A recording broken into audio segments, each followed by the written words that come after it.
Okay, what's up? It's the Dearly Deep Heart It podcast. Back at you on a Monday, as always. Um, yeah. First things first, gotta shout out my new book, written by her and me. Boom. There it is. There it is.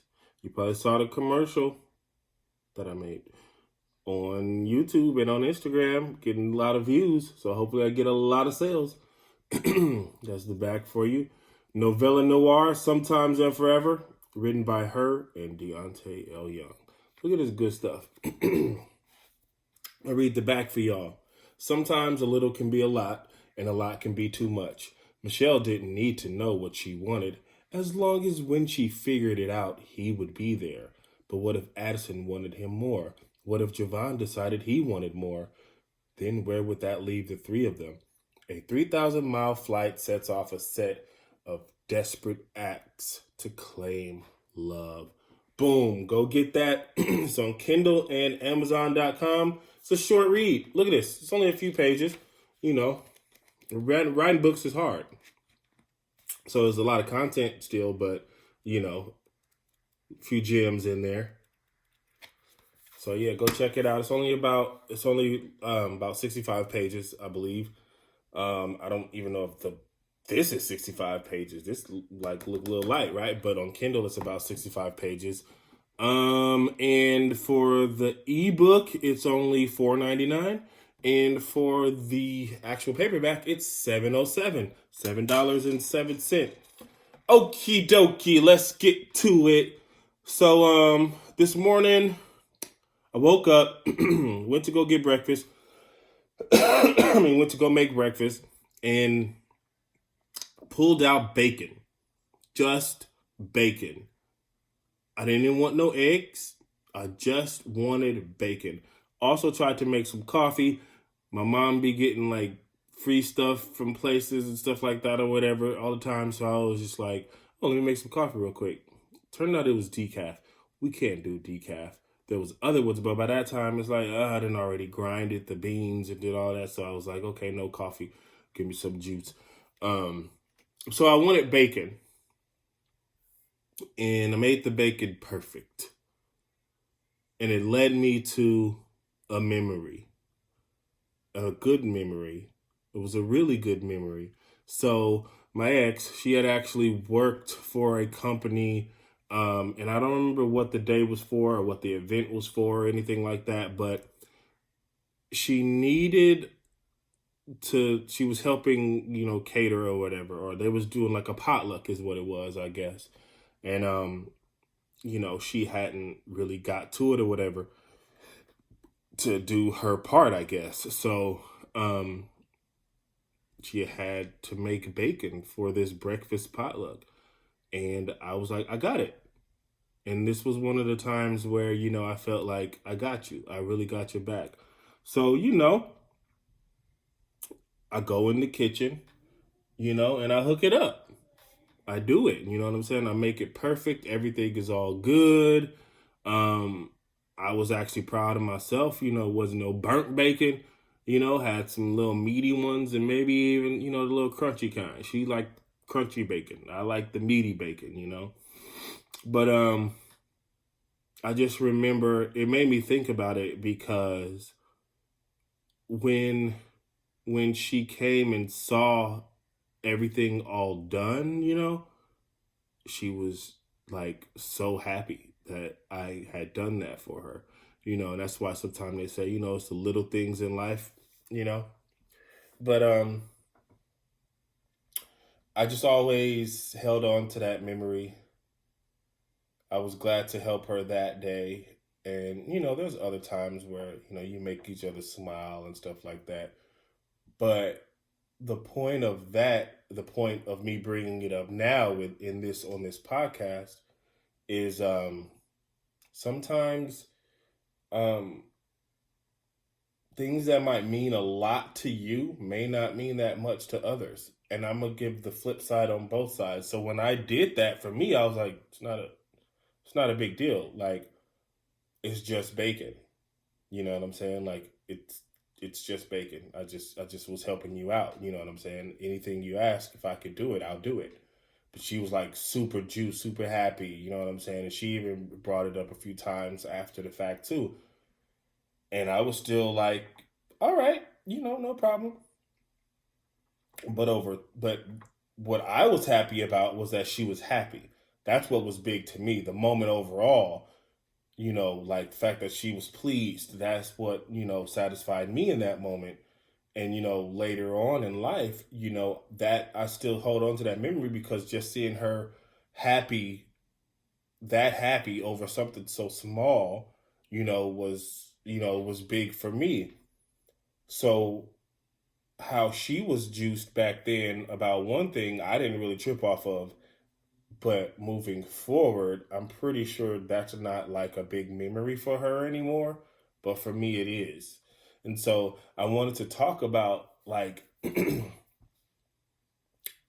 how or why are, like some things in relationships, much bigger for one person, but not for the other. I mean, I don't know. I'm probably not even saying it right. I can't think of the right way to phrase that. But, I think a lot of times we kind of put a little bit more on certain things or whatever that, we care about and the other person doesn't. I guess that's what I'm trying to say. And so I think that's the equality of, that's meeting the equilibrium in that relationship. You know what I'm saying? Like, it's a quote from Mark Manson that I always lose. I freaking always lose it, but I really, really need to stop losing it. So, it's from his book, and it's called, I don't know if you guys are familiar with Mark Manson, but the book is called The Subtle Art of Not Giving a F-U-C-K. I don't really swear, but I will, when it's needed. It's a book title. It's called The Subtle Art of Not Giving a Fuck. So in that book, the book is just basically about, only, caring about things that actually matter. And, saying some stuff is just kind of like, all right, it happened. It is what it is. Like we can't really fix it. We can't do anything about it. So I'm not going to put all of my energy into that. You know what I'm saying? I'll only give it a little bit of fuck. I'll only give it a little bit. Or if it's something, that deserves a lot, I'll give it a lot. But some things is like, or some things don't even deserve no fucks at all. That's basically what it's basically saying. Oh, my mouth, I gotta wash it out. So there's a quote about love. I'm gonna need another sip of that after. It says, it's not about giving a fuck about everything your partner gives a fuck about. It's about giving a fuck about your partner regardless of the fucks he or she gives. That's unconditional love, baby. And that is something that I've always said in when it comes to relationships. Like, we're always going to be different in our relationships. It's like, it just is what it is. We're always going to be different. One person might love, like reading magazines and books and watching, like reality TV. The other person might like going hiking. That might be their passion. They might like going sailing. They might like playing video games. They might, like teaching. They might like, doing volunteer work. Another person might be like, dude, like that's not my thing. But when you come together, it's kind of like, I'm going to care about the things that you care about because I care about you as a whole. So just because you don't care about these 4 or 5 things or 10, you may care about these other 20 things, these other 30 things that this person does. So you say, okay, well, I am going to learn how to sail with you, or I'm going to go volunteer with you. Even if it's not something that I enjoy doing, I'm going to learn how to do it too. And I guess that's just support in general. I'm going to go pick up that video game controller with you. I'm going to read a book on video games. You know what I'm saying? Or you like rock music. So I don't know much about rock music. So what I'm going to do is find all of your favorite bands and I'm going to actually listen to at least one album per week. Find one song on each of those that, like I actually like. Um, that's basically what being in, a relationship is about. Like, you can't make somebody do the things that you want to do. You know what I mean? Like, you just, it's you can't even really be fake about it sometimes, It's like, I heck, I don't like that. And then also, it's about being honest. If you just can't get jiggy with it, don't get jiggy with it. But then you allow that other person to do it because they like doing it. Even if you got to just sit there with your arms folded, eventually, they tight, eventually they'll loosen up, and then you're just looking at your favorite person in the world be happy and let that make you happy just from watching them be happy. One of the things that I used to love doing was watching my, not watching, but like watching and allowing, but watching and allowing my ex get rest. Like, I used to love when we'd be watching TV or, like doing something and she would just be tired and then she would just, go to sleep. Not like go to sleep on me or nothing like that, but, like she'd be tired. So she would fall asleep on the show or something like that. Or, she'd tell me she's tired and I'd be like, well, I have some stuff to do anyway. And then, just to allow her to just get rest. You know what I'm saying? Like, that was like really one of my favorite things, to just see her get rest, because she was, again, a very, very, very, very busy person. So I used to just really enjoy being able to allow her to just rest on the weekend, come over on a Friday and, basically get in the bed, and she's here to go to sleep, to get her away from all of life, to get away from business, to get away from family. Just come here to relax. Let her, like take a bath in the big tub, you know what I'm saying?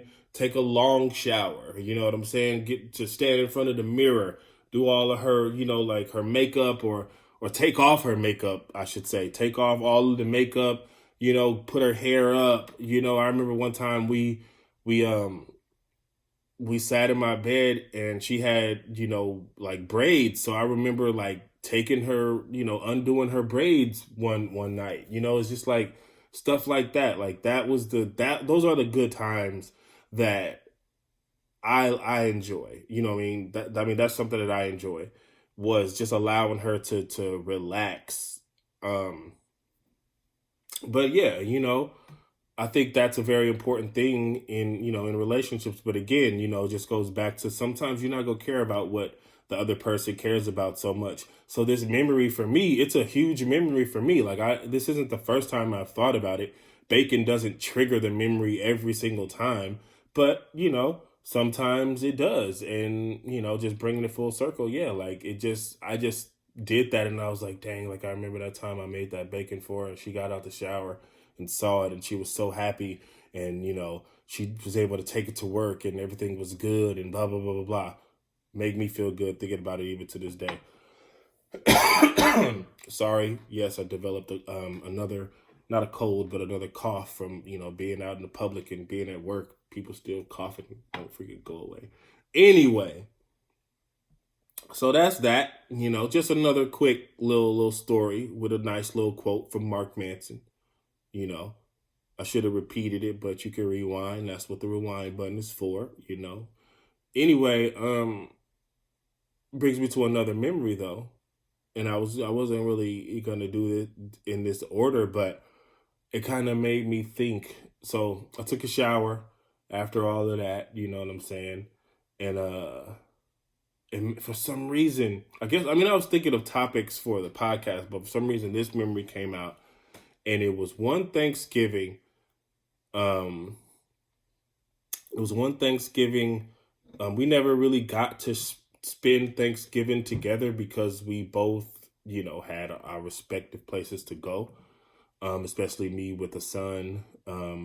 I have to take him to either, go with his mom, or he would go do Thanksgiving with like my family with me. I mean, we could have went to her family, stuff like that or whatever. But this was during a time where a lot of people didn't know that we were back dating again. We just kept it a secret for about a year. That's a whole nother story. But so we really didn't want to part. And so, you know how like when you really don't want to leave your person, and you kind of just like, you lean against the car, you talk, you assure them that I'm gonna see you in a little bit, you make sure that we're gonna hang out after this no matter what, blah blah blah blah blah. So we're just like teenagers at this point. We weren't, not our age, but the way we were acting, we were like teenagers at this point, just up against the car. Like I was hugging her, she was embracing me. I believe we kissed, everything. And this old couple drove by and like literally just stopped and was like, "You two look amazing," and kind of gave us that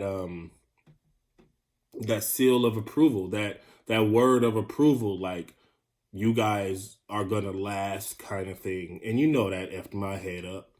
You know what I'm saying? That messed me up. You got an old couple. It was like signs, like symbolism, stuff. Like, again, a lot of stuff sometimes happened like straight up in the movies when it came to me and my ex, like scenes out of a show. So like, yeah, this old couple just pulled up and was just like, "You guys look amazing together. Wish you guys the best. You guys, I hope you guys last," kind of thing. And I just remember like just looking at them like, "Thanks." And she said thanks too, but I mean, looking back, she probably was scared when they said that, She probably in her mind ran away from it that day. But, that definitely was a time that touched me. We did hang out later that night. But yeah, just another memory, But I also wanted to now touch on taking, taking your relationship for granted. Like, you may not even know that you're taking your relationship for granted. Like, I've never thought that I took my relationship for granted, but there's a song by by Snoh Allegra. We can't play it, even though we be messing around on the other podcast, on the Dip and Sauce podcast. Sorry we didn't do one this week, but hey, it is what it is. I'll get to it eventually. But it's a song by Snoh Allegra called "Time." So I'm gonna look up the lyrics right now just so I can read them to you.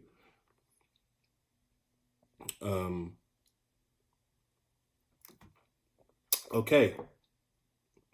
Basically says, "Memories fading. I try to hold on when I don't know where I belong. When I don't know where I belong no more. The sound of your voice was my all, was my home, but these walls, they can't hear you no more. Searching high and low for peace of mind, I feel I lost a piece of mine, and I wish that time never mattered, 'cause silence keeps clouding me, hand on my heart, and I wish time never mattered." And then the next verse is, "Now that the spring comes, I try to stay strong, but every part of me aches all along. The gold fields of sunflowers all in their bloom. Now I close my eyes to feel you." And pretty much, the chorus comes on again, and then she got some good runs. But then it goes, "If I only knew, I'd never take for granted the times I took for granted. If I only knew, I'd cherish it forever, 'cause you're what always mattered to me." And then silence keeps clouding me, hand on my heart. I wish time never mattered, 'cause silence keeps clouding me, hand on my heart. I wish time never mattered. It's an amazing, beautiful, super slow, low tempo song. Like, so when I first heard that song, of course, I automatically thought about my ex. And it was funny because that day we had sent each other songs. Um, we sent each other songs, and she sent a song called "If," not the Janet Jackson "If." Um,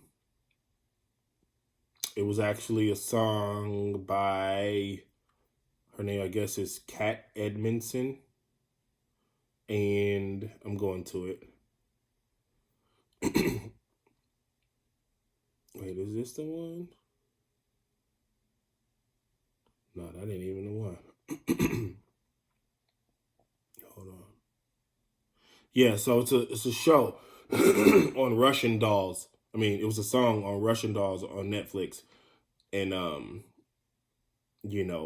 just chilling at the house, and then this song pops up in my phone, and I'm like, oh. Whenever she would do stuff like send me songs, I'd be like, oh shoot, she really loves me. Used to make me feel amazing. But time was my response to her song, basically. Um, it's because I don't necessarily know if I took it for granted in the sense of like I, just would do effed up stuff or anything like that. I think in this it was more for me taking advantage of like thinking that she was always gonna be there, like no matter what. And then when she wasn't there, no matter what, it was kind of tough. It was just like, dang, like now I have to put my all into getting her back. Everything, anything I know how to do. So after those real 3 years, that real break of like 3 years or whatever, like I knew that I, needed a car, I needed a job, I needed to have something extracurricular going on. Um,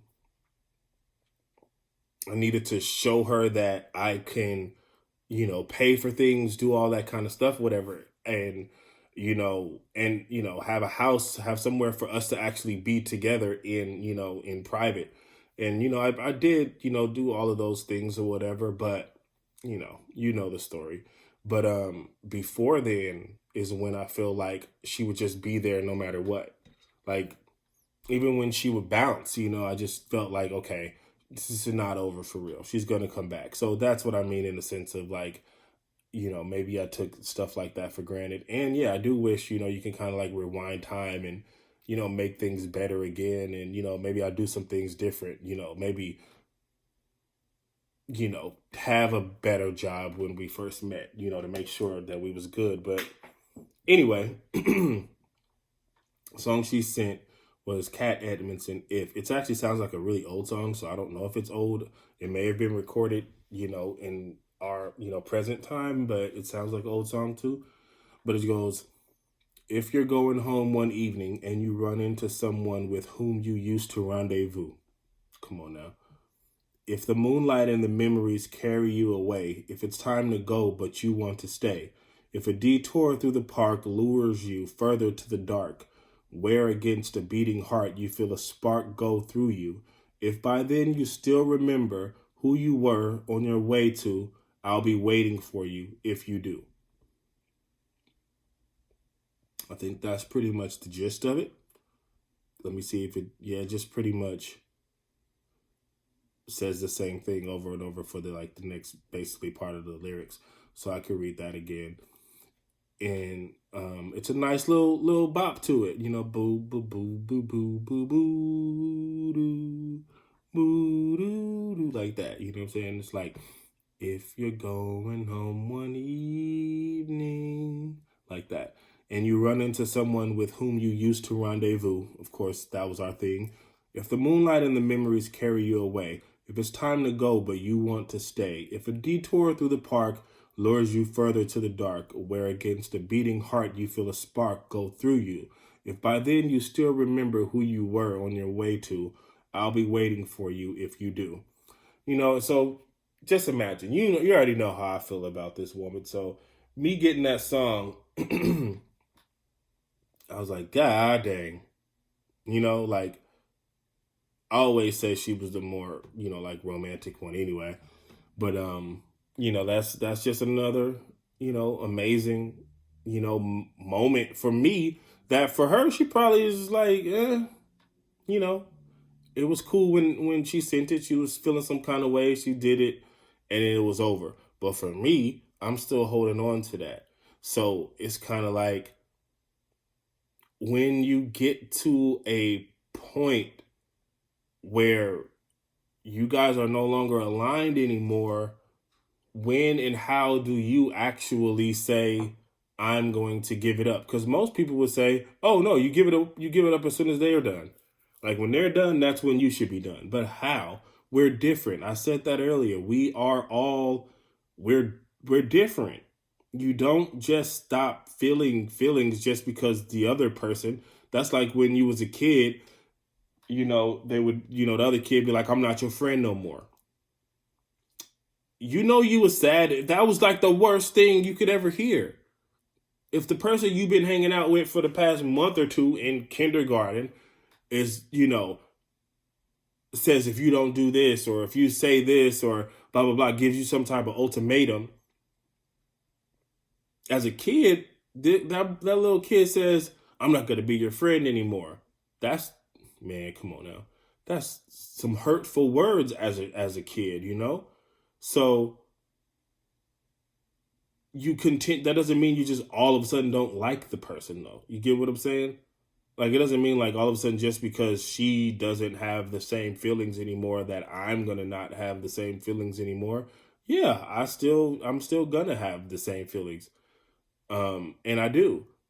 And I'm not even talking about just the feelings for her. I still feel these, these moments like they're still strong for me. So yeah, I'm not gonna make it seem like I'm not, you know, I don't hold on, because I do hold on to these, these different memories and stuff like that. Um, but yeah, let me see. It's another song that I had actually sent that day, so that's what I'm actually trying to look for right now, which it should be right at kind of like the top of my stuff because it's a song that comes on all the time, and I know I have it on one of my playlists. So hold on. Be Strong. That's Tupac's song. I used to hate when this one dude used to sing it out loud. Hold on. All right, yeah. Song called Distance. And I wish I could play these songs for you. Distance by Emily King. So this was another one that I had sent her that day, because like I always overdo it. I don't be trying to one up for real, but I just get so into a situation that I'm like, oh, we trading, we going back and forth. Watch, I got something for you. So anyway, this is a song called Distance by Emily King. And I can tell you a quick story too before I go into it.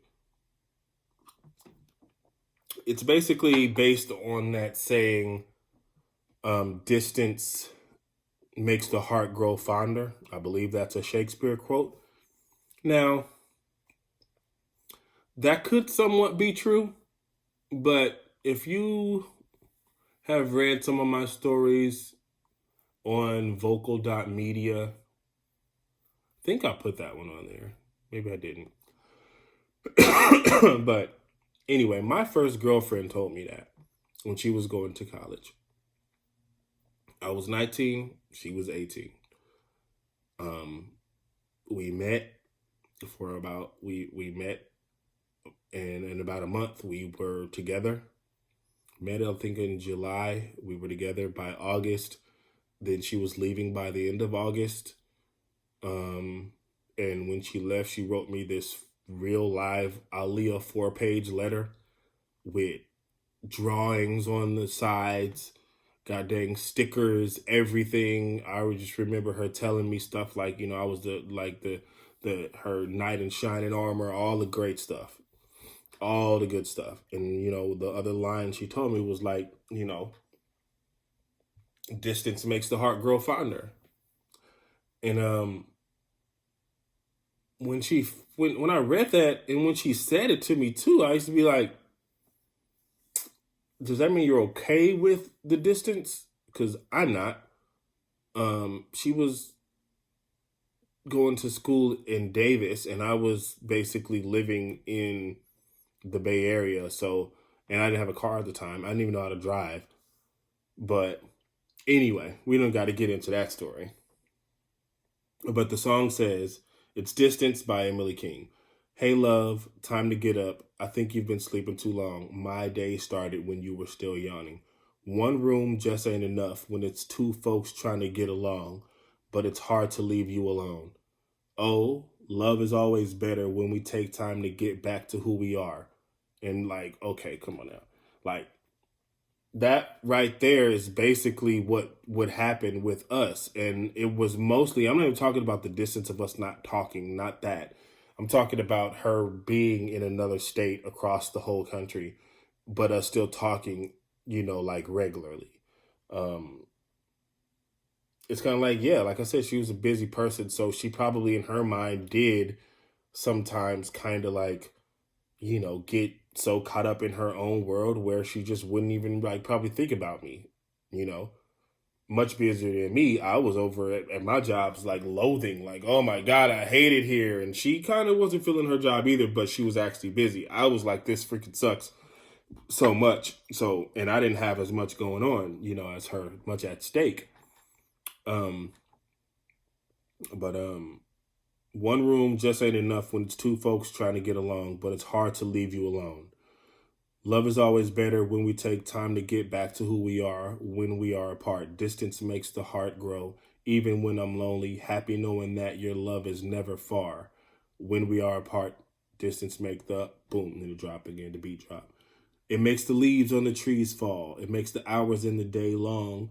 It makes me want to clear my head, find a little gap there, and write the words to a song. I mean, I was the writer, but we all know she was the writer too. She was the writer too. And I know that I'm still free, be anywhere that I want to be. Maybe get dressed up, wear something real pretty that you ain't never seen. Like, this song goes so hard, you don't even understand. Where is it? When you love, it makes a heart. When you love, it makes a heart. When you trust, it makes a heart. When you call, it makes a heart. We're alone, we're apart. In the middle of a fight, walk away to make it right. Where we go, we're never far. In the light or in the dark. On a plane, up in the stars. In the movie or at the bar. Home alone or out to tea. Look to your heart and think of me. I want to love you, don't want to try to change the pace of your life. We get together, we make it good. Get together. And then she do a little, ooh, you know what I'm saying? But I mean, it's like music really does speak to me. And I'm going to just put this out right now. There's a show called High Fidelity. Just dropped with Zoe Kravitz and some other people. Two things, actually. When I read the description, I was like, oh, so that's basically the book, my other book that I'm basically writing. And I've said this before, it's a merge of my failures in life and the music and the women that I was, with and listening to while these things were happening. So when I read the description, I was like, oh, one of my ideas basically, going to be turned into a TV show, and it's already started. But I want to check it out still. I just don't want to take no ideas from it. So check out High Fidelity, no shade. But also, it kind of upset me because in the description it said female record store owner. And I was like, why would they have to put a gender on a record store owner? Like a record store owner has to be something other than a male?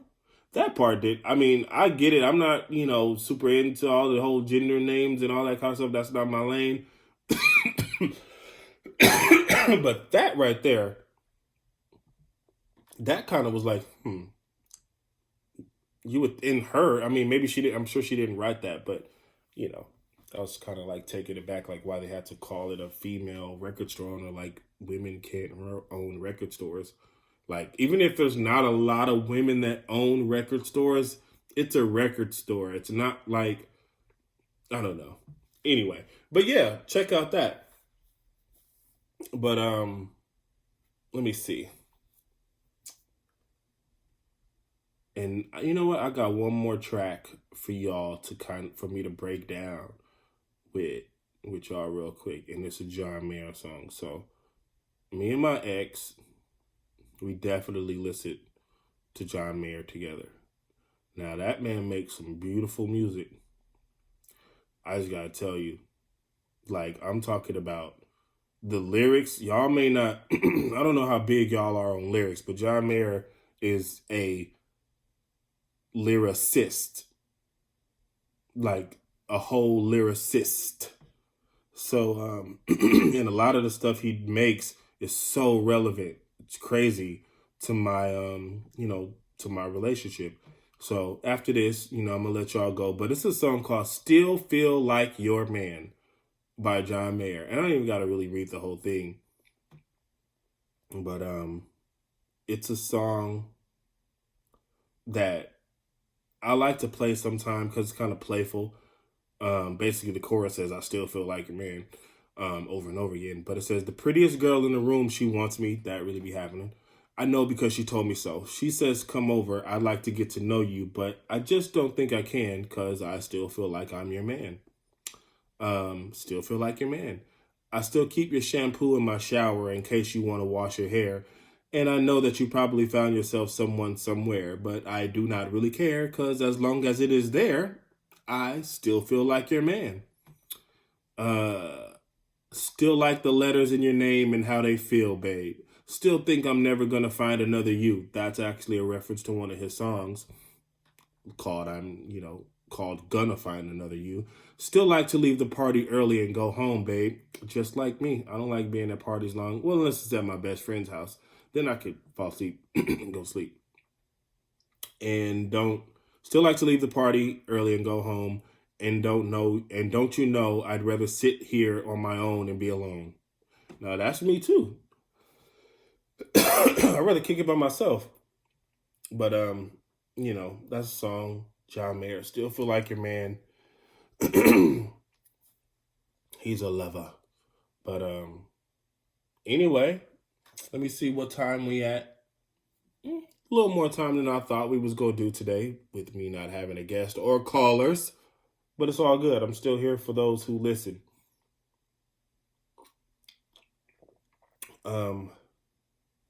Yeah. Let me shout out once again. Oh, and if you listen to this on Apple Podcasts, remember you have to rate, review, subscribe, and share. Do all of that. I got 1 rating, made me feel great. Well, it's 3 ratings, but 1 actual comment. They said they love the show. That's awesome. Y'all do that too. Once again. To do that, Hey, who told you to talk? Novella Noir, people. Go get this book. I made it cheap on purpose, so there's no excuses. $7.07 for the paperback. $7.07 for the paperback, and then $4.99 for the ebook. And I'm not even gonna talk about the prices no more after this. But go get the book on Amazon and on Kindle. Hook it up. Get it for like a gift. Get it for like a late.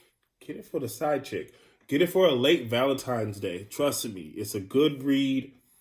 You don't even have to, take my word for it. Because, I'm saying it's a good read based off the fact that I didn't even write. So if you don't remember, I wrote some little breaks in the story. But the first part, in the book that says part 1, my ex wrote. And when I wrote it, I thought it was amazing. And I was actually very much shocked that she wrote this. Not because I didn't think she could write, but that she actually wrote this story. And then that it was just like really good. But anyway, Novella Noir, Sometimes and Forever, written by her because I didn't want to say her name. And me, Deontay Young. So yeah, that concludes this episode of Dearly Deep Heart Id. I hope you enjoy it. Hit me up on Instagram, ID Lamar. Thinking about changing that name, so get on it. But also my email address, you can click email on the page. Email me directly. Text me directly from the page. And yeah, that's all I got for y'all today. Holla, Dearly Deep Heart Id.